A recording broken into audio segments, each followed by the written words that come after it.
शेन हाथ जोड़कर विनंती है कि आवाजे सामू ध्यान दो, कोई कळो करो मत. जे लोक बोर्डरेचा वंदूर वाद सांभळो आणि एखादी ताणे आवाज ना आरो तो आजूबाजूर कळलो कमी करणी वाद सांभळेर जरा काळजी कळनो. मार भाई बहन सकाशा गणगोतो जे आपण सुरेश भियार कडेलार फाटा बांधताळे वावरीन फेके मावगोच आणि आज ती आडाई मिना वेर बाद भी और सखोल अशी चौकशी वेरिकोनी करताना आपण ही आजरो मोर्चा काढायचा. मार भाई बहन सकाशा गणगोतो जर आता आपले मायरो मंक्या मर्जार बाद भी न्याय न मिळतो हेनो आज ओशेस्तरार एक लक्ष्मी नगरे मायर आपण 19 वर्षीय छोरी जे पबी एक अन्याय अत्याचार करताना ही एक असं वेगळं रूप दे मागो.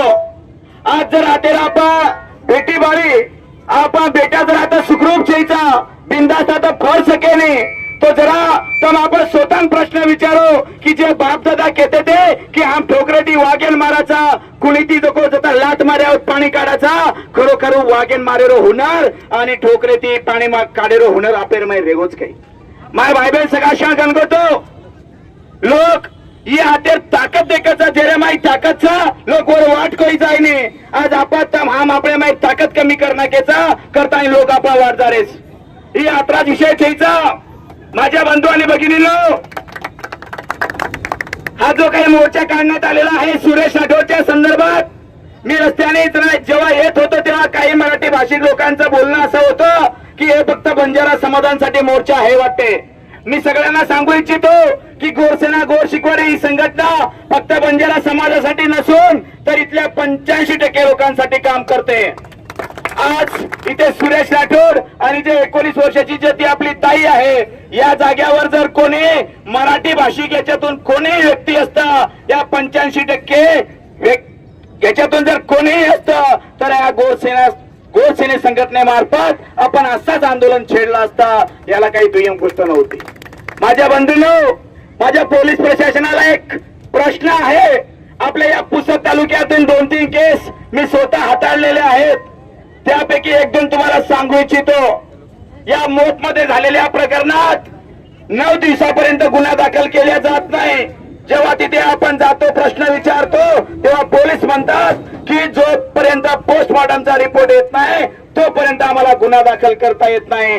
पण एकीकडे कायदा म्हणतो की घटनास्थळी केलेल्या पंचनामानुसार तुम्ही गुन्हा दाखल करू शकता आणि जेव्हा पीएम रिपोर्ट येईल त्यावेळेस तुम्ही त्याला तरतूद करू शकता. पण जेव्हा तिथून आम्हाला आणि पीडित कुटुंबाला वारंवार फिरवल्या जातं त्यावेळेस मला पोलीस प्रशासनाला विचारायचं आहे की तुम्ही आमची सेवा करण्यासाठी बसलेले आहात.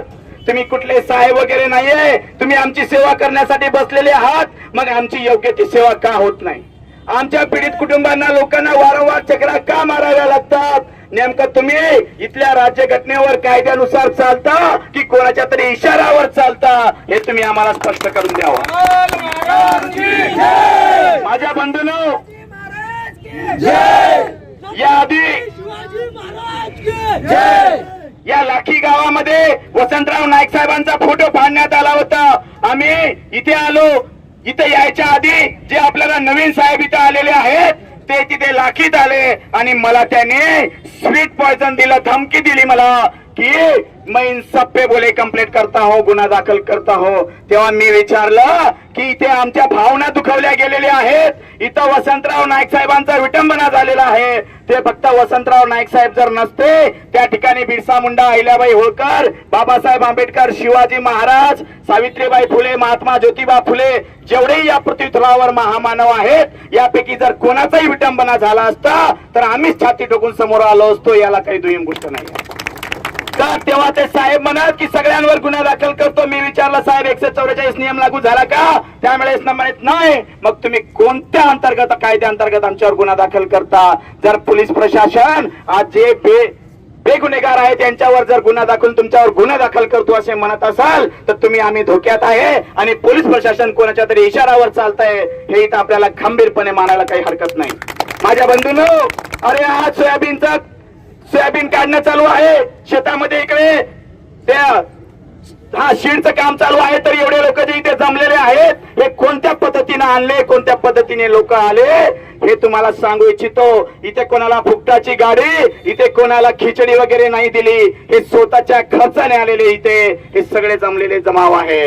आणि काही दिवसानंतर जर एखादा कोणी व्यक्ती, मोठा व्यक्ती जर कुठे येत असेल तर त्या ठिकाणी फुकटाची बस गावात पाठवल्या जाते, फुकटाची गाडी तिथे पाठवल्या जाते आणि अख्ख्या जनतेला सत्यानाश केला जातो. पण जिथे या जनतेवर अन्याय अत्याचार होतो त्यावेळेस कोणी गाडी पाठवत नाही, मदतही करत नाही. एवढे नाही तर कायद्यानुसार तुम्ही कारवाई करा हे सुद्धा पोलीसवाल्यांना फोन करून सांगत नाही. तर आपल्या सर्वांना ही गोष्ट लक्षात घ्यायची आहे, समजून घ्यायचं आहे आणि यानुसार समोरचा आपल्याला जीवन जगायचं आहे. आता कोणाला भ्यायचे नाहीये एवढं समजून घ्या. इथे जेवढे बी शासकीय कर्मचारी असतील ते आपले सगळे सेवक आहेत. आपण राजा आहोत. आपल्या सेवा करण्यासाठी त्यांना पेमेंट दिली जाते. घाबरायचा नाही, कायदा सगळ्यांसाठी सेम आहे. एवढ्या गोष्टी सगळ्यांनी लक्षात घ्यावं, समजून घ्यावं. एवढं बोलून मी इथेच थांबतो.